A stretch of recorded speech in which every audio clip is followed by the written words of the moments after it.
Sean O'Brien is the General President of the International Brotherhood of Teamsters and a fourth-generation Teamster since his election last year. He has been all over this country urging workers to stand up and fight for their rights. President O'Brien, thanks so much for being with us. Good morning, Chairman Sanders, Ranking Member Cassidy, distinguished members of the committee, and my union sisters, President Schuler and Henry. My name is Sean O'Brien. I'm the General President of the International Brotherhood of Teamsters. Thank you for the opportunity to appear today before you. It's important the American public knows that their elected officials care about regular people and not just billion-dollar corporations. For that reason, I'm encouraged that this committee has compelled Howard Schultz to appear as a witness. The last time I testified in 2022, Senator Lindsey Graham said workers in the U.S. didn't want to belong to unions anymore. In reality, the opposite is true. The percentage of American workers who support unions is at an all-time high. But they're unable to join unions, form unions, or get a first contract because in America, the game is rigged. Our nation's labor laws are weak, ineffectual, and unenforced. Look at Starbucks. Almost 300 Starbucks locations have voted to unionize, but the company and Howard Schultz refused to come to the bargaining table. These workers want a union at 300 stores. Howard Schultz has said there will never be a union at Starbucks. He stated his intentions clearly. He has closed unionized Starbucks locations. He has threatened workers in their benefits. As a result, there have been more than 500 unfair labor practice charges filed against Starbucks. But sadly, those ULPs do nothing to stop Schultz's illegal behavior. Why? Because there are no meaningful consequences for businesses and CEOs like Howard Schultz when they break our laws. Instead of supporting legislation to protect a worker's choice to join a union, half the senators on this committee are only willing to offer right-to-work laws. These deceptive laws create the ability to leave a union while still reaping all the benefits and belonging to one. We have the data on the right to work. These laws lower wages, create substandard benefits, and erode workers' rights in every state where they are passed. These laws never benefit working people, only big business. That's why the Koch brothers and Walmart have always been the biggest donors to the National Right to Work Foundation. I've spent the last 3 years traveling this nation, visiting hundreds of warehouses, loading docks, and job sites, and listening to real union members. Teamsters are conservatives and progressives. Some are laser-focused on politics, and some stay out of it altogether. Our members love their union for one simple fact. They get more money and better benefits because they are Teamsters. It's not complicated. Even non-union workers in right-to-work states make more money because of Teamsters. The data proves it. Going to work without union representation is like defending yourself in court with no lawyer on your side. Why would a politician, Republican or otherwise, advocate for any American worker to be in that position? I know why Walmart would, but why would somebody sworn to represent the people want workers to be more vulnerable and exploited? Just a couple of months ago, Teamster Rail members were telling every one of you that working conditions were bad with these major rail carriers. These workers felt vulnerable. Safety concerns were ignored, the companies were understaffed, the trains ran too long, and railroaders were overworked.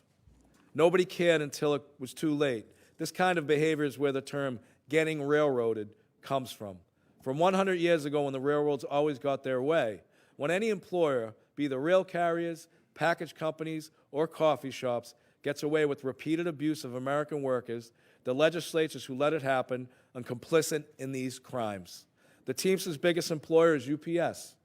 We have a contract coming up with the national negotiations set to start in a few weeks. This is the largest private sector collective bargaining agreement representing 360,000 workers.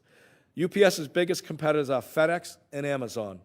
This may come as news to some committee members, but companies that threaten their workers and violate their rights are not interested in investing in their workforce, and they are not creating good jobs. Amazon's whole business model is about avoiding responsibility for their workers. They have a 150% turnover ratio. A Teamster package car driver at UPS makes twice what the same driver makes at Amazon and FedEx, twice as much. Why is that? It's because a driver at UPS is a Teamster. We get twice as much because we are union. And remember, UPS still made more money in profits these past 3 years than it ever has made in history. Do the members of this committee want American workers to make more or less? This summer, I promise you, the Teamsters at UPS and the negotiating committee will negotiate the strongest private sector collective bargaining agreement in the country. It will set the standard for what a good union job in America should be.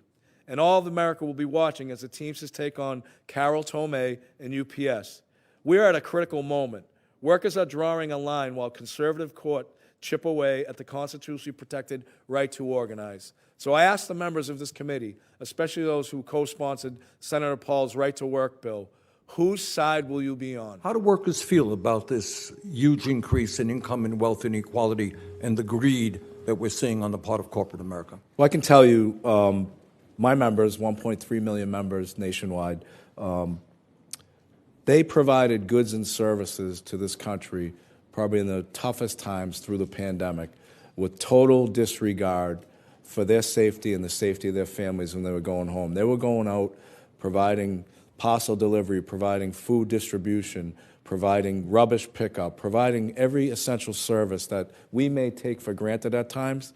And all the while, all these big corporations like UPS, Republic Waste, Kroger's grocery warehouses, they were making record profits while our members, in some cases, were losing their jobs. And losing their lives. Losing their lives, and not gaining in some of these profits that, these businesses and these corporations, which my members feel today that they were taken advantage of. And I think there's a lot of workers, not only unionized workers, but non-union workers that feel the same way. Especially in light of what we just came out of. Senator, you've asked the You're question. out of line, Let him man. answer Actually, the I haven't, question. and don't tell me I'm out of You line. are out of line. Don't tell me I'm out of line. Well, you frame, Don't tell me. I'm you making frame, a you statement. frame, you Sir, frame the statement you need like to a shut tough your guy. mouth Yeah. because you don't know You're what gonna you're tell me to talking shut my about. mouth? Yes, Yeah. I did. Hold it. Yeah. Hold it. Yes, I Tough did. guy. I'm not Senator, afraid of physical. Senator, You don't have hold to be, it. but don't sit there and tell me I'm out of line. Because we Sir, hold, that's we not- hold greedy CEOs That's like yourself not- accountable. You're calling me a greedy CEO. Oh yeah, you are. There it is. You want to attack my salary? I'll attack yours. What Go did you ahead. make? What did you make when you owned your company? When I made my company, I kept my salary down at about $50,000 a year because I invested every penny into it. Okay, all right. You mean you hid money? No, I didn't hide. Oh, Oh, hold on a second. okay, go. He said that's out of line. You said All right, I we're was e- out of we're line. even, we're even. We're not even. We're not even close to being even. You think it's smart? You think you're funny? No, You're not. You think you're funny? No, I never said. Did I You smile? frame Did I laugh? your opening Hold statement. on, hold on. Let's. You frame your opening right. statement No, saying you're a tough Senator, guy. continue. This- Senator, please This continue is your behavior, statements. but sir, this is. I think it's great that you're doing this because Me too. this shows their behavior on how they try to come in and No, I- unionize a shop. No, it's and they just- say about intimidation, and it's not about intimidation. This It's may not the show your employees behavior anymore. here. But stay on the issue, please. So they're getting, a perspective on, why they have the wages, why they have the conditions, why they're going to be able to have a career in a middle-class lifestyle.